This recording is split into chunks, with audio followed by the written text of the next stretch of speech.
What's up guys, this is Astranox. It's time for the showcase of Blood Blade Karin. After her buff, she has 15 skill ups, triple S memory imprint. I have her built on rage and immunity set, and she's ridiculously good after the buff. A lot of stuff was actually changed. I'll talk about how to be using her properly, and I'll talk about what was changed. And yeah, I'll showcase her in different teams. So rage immunity, more damage if there's any debuff on the target, of course. On Eliha's knife, so she can penetrate 20% of the target's defense.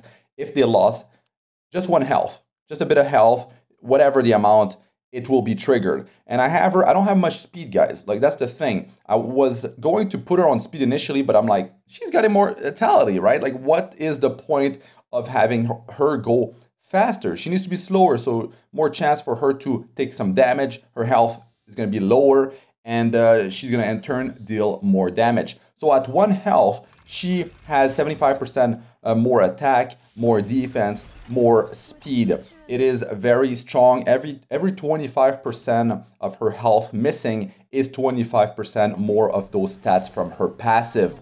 Unfortunately, it doesn't scale 1 for 1. So like if you're at 1% health, you don't have 99% more attack, defense, and speed. But it's still extremely strong right there. So the first team, I mean, I got a combativeness booster, the Zorjo Bazaar. I really like to use Mui. She is extremely strong. Like the attack buff, the fact that she removes immunity, she can silence the hero with the highest combativeness on the enemy's team.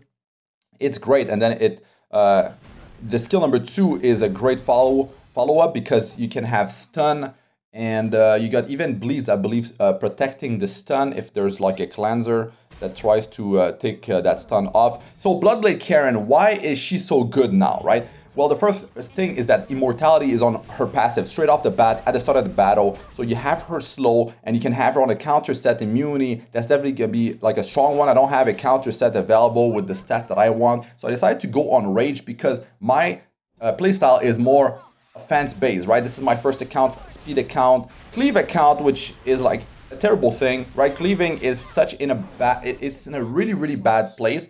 Blood Blade Karin, she helps, but you need to bring her in the right team. That's the thing you need to understand. If they have like a Cerise actually removes her immunity set, and then she can also remove her immortality. So, like in this particular battle, I can just lose the immortality very easily, and then she's prone to attack and she can go down. Now you can have some bulk on her so she doesn't go down easy. And that's one of the builds I've recommended players when I saw the buff for Blood Blade Karin. So I'll call her BBK, right? Blood Blade Karin.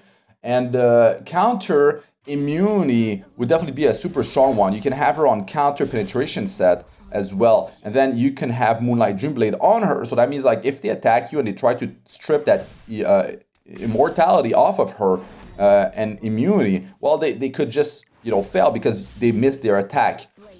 So yeah, Moonlight Dreamblade definitely a viable option. Now when she uses skill 3, look at the damage. It's very strong because when you have a debuff on a rage set, of course, you're dealing, what is it, like 35% more damage? It's ridiculous damage increase right there. And with her on a slow build, meaning she's going to pack a bigger punch and more chance for her health to be lower because it took more time for her to actually go.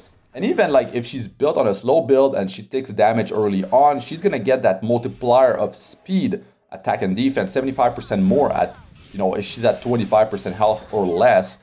And that will definitely help her to go faster, and she can definitely cut in your team ahead of other heroes. But the great thing is that if you have on a counter set, she uses the skill 1, and skill 1 pushes her combativeness by 15% every time she uses it. Now, if she downs the target, that is 35% more combativeness, which is like 50% combativeness, right? When she uses the skill 1 and downs the target, that is ridiculous because she gets half a turn already. So that plus the multiplier of speed from her passive allows her to get turns very quickly, especially for the cleanup process. But the thing is, the skill 1 actually restores health based on how much damage she dealt. So, of course, you can top yourself back up pretty easily by using the skill 1. And here, look at that. She has 1 HP, guys. Look at the damage. Debuffs on the target. Look at that. I mean, like 37,000, like 40,000 and under. Very big damage because the defense break was there, right? I already have 20% defense defense penetration from Eliha's knife, but the defense break is already like 70%, so Eliha's knife is not as strong as another artifact like a portrait or Unity artifact from Guild Shop. So that's the thing, you gotta remember that. Another artifact is the, of course, what is it called again? The Karin artifact that you deal more damage the lower your health is at, and you have 20% evasion. That's definitely a viable one for her. Now, if you have Moonlight Dreamblade on her, then you're going to be getting attack buff if you evade the attack, which means it's going to set her real nice for the skill 3, especially if you can Soulburn. There's going to be some big damage, especially if you have her, I mean, even if you have her built like super bulky, she doesn't have that much attack, that much crit damage, but she's still going to hit like a truck because of the multiplier, the attack buff. So that's really cool. Now, when she uses the skill number 3, she actually gets attack buff for 2 turns. So that means like if you trigger any sort of counter attack on a counter set, then those skill 1s are going to be hitting really hard. But even if you don't, you know, you down someone with a skill 3, you get an extra turn. That has always been, you know, her mechanic.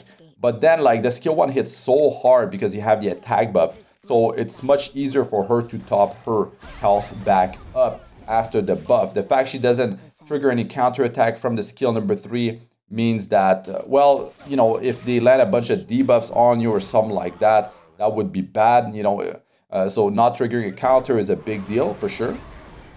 And I mean, the fact that she gets 50% combat chance if she downs the target is huge. It's like a Penelope, you know, skill, I mean, passive. You know, wait, no, that's the skill number 1 of Penelope. Actually, this player has her portrait. Wait, what? How is it the same portrait on this player? Am I fighting the same player back to back? What is happening? Wait, I think I did fight this player 2 times. Oh well. So yeah, the 50% CR push is huge, and you can even have the Ranger artifact to get another, what is it again? Close to 15% combat chance on top of that. So that is like 65% CR push, and then with the speed multiplier from the passive, that's definitely, yeah, allowing her to just get so many turns, and she can definitely clean up real nice. The multiplier on skill 3 has always been awesome. You don't need to soul burn, especially if you have it on a damage build, especially if it's on rage and the target has a debuff. But, you know, yeah, even if you don't have everything lined up, the stars are not all aligned, she will still hit really hard. So that's the great news. So yeah, I mean, her kit is ridiculous. The thing is, you know, initially I was playing with a bunch of like other heroes in the teams that were too focused on speed, and that was an issue. That was definitely an issue because she didn't fit too well in there. She didn't bring any utility to the team, so that was problematic. And if I was fighting like a speed team, let's say, they always had some way to just take the mortality off of her, which is definitely a bad thing. If that happens, then the whole purpose of BBK surviving and doing her thing goes out the window, because she's just gonna go down.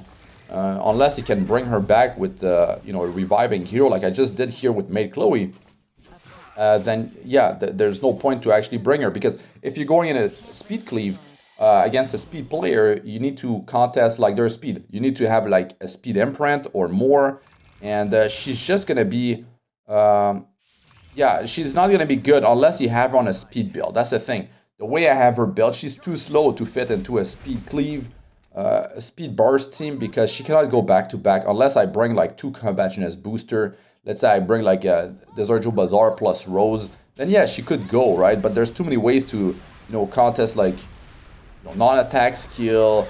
Angel of Light Angelica is a problem, you know, Cerise a problem. There's a lot of heroes that are problematic. Even Rimuru, he can copy, you know, the immortality off of her and give it to their team. But, you know, if you do things right, it's not gonna save them, because they will have lost the majority of their health, right? They're probably standing there at 1 HP. She just won't get the extra turn, BBK, but yeah, they're going to be able to take her down, because if she was already low health, then she didn't get the extra turn to heal herself back up with the skill 1.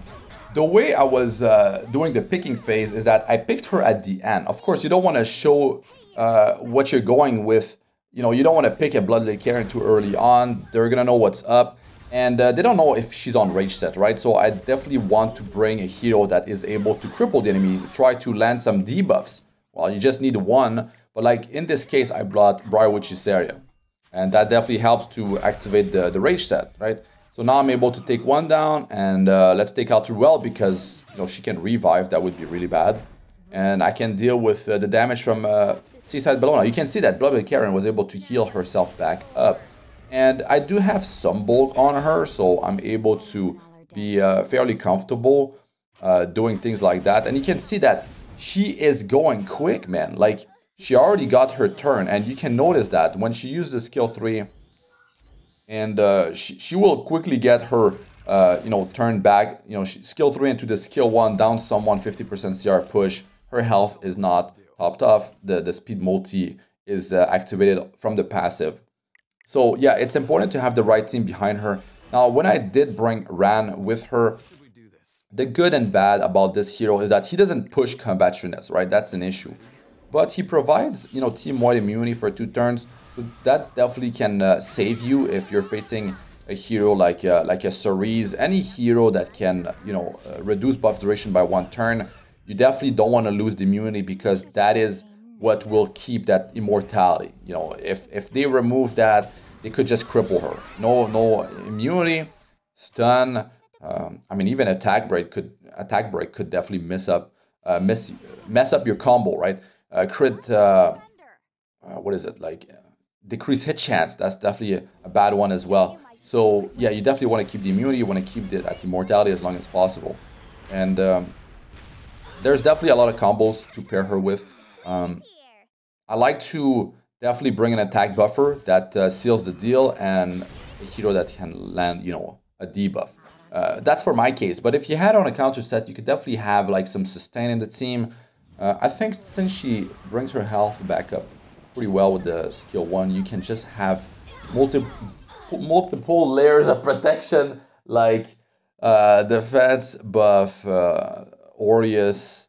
You can have barrier, and yeah, you can definitely build her with more health, more defense, and those counter attacks will allow her to stabilize and heal herself back up, which is gonna be definitely a rough time for the enemy, especially if they're trying to focus her down. Now, of course, an issue would be heroes that, you know, don't trigger counter attack. Landy is definitely dangerous, Spectre Tenebria, but when it's her turn to go, she's gonna deal the damage. Now, another prime is Skill Nullifier, right? Like a Fallen Cecilia, if the timing is right, because usually Fallen Cecilias are like slow, so it will be kind of timed with my BBK, which I don't like, because if they put the skill null, it's BBK's turn. What I like to do is just use the skill 1 and wait it out, because I save the skill 3 because that's my game-winning move, basically. It gives me time to maybe land a debuff on them, and then with the S3, maybe I build the soul for the soul burn, and I'm going to be able to just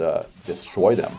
But it's important to, you know, not use the S3, not waste it on a skill nullifier. You got the rest of the team. Some of the heroes are supporting her, so you should use that to your advantage. Now, the soul burn with the Elia's knife plus the rage set is going to be enough for you. If you have a debuff that is not like even defense break, it will be enough for you to just deal so much damage that like one of their hero will go down. Like they might have a squishier hero that is built for damage, you know, a bruiser, and of course that hero will go down more easily than like a Soul Weaver.